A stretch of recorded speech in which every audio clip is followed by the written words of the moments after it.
More than 100 MPs have launched a major plea to ban pro-life protesters from standing outside abortion clinics.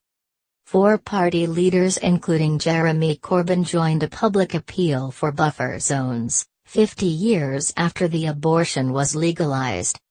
The 113 MPs from Labour, the Lib Dems, Greens, SNP and Tories wrote to Home Secretary Amber Rudd urging her to tighten up the law. Labour MP Rupa Hewik, who led the letter, warned protesters are targeting individual women and shouting murderers. Others are waving placards of aborted fetuses and filming women on Facebook live streams, including in Ms Rudd's own constituency of Hastings and Rye, she wrote. The letter said 50 years after the 1967 Abortion Act, shockingly women face daily abuse when undergoing terminations. It said MPs support free speech, but anti-abortion campaigners should head for Parliament Square, town squares or Speaker's Corner. The MPs called for a new law that would go further than existing powers, which force women to call the police and agree to speak in court before they can report harassment. They added, the women accessing clinics are not seeking debate, they are trying to make their own personal decision about their own pregnancy.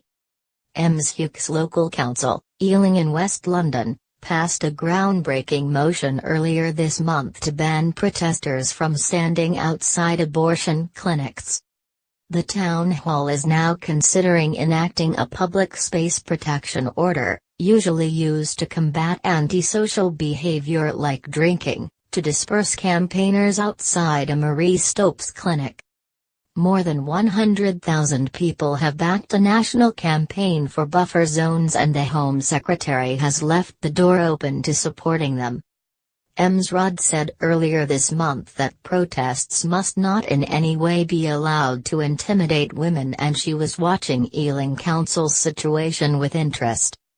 In a boost to pro-choice campaigners, the Home Office last night Thursday, promised to carefully consider the important issues raised by the MPs and explore whether any further action is needed. A spokeswoman added, this government is absolutely clear that the right to peaceful protest should not extend to harassment or intimidating behavior.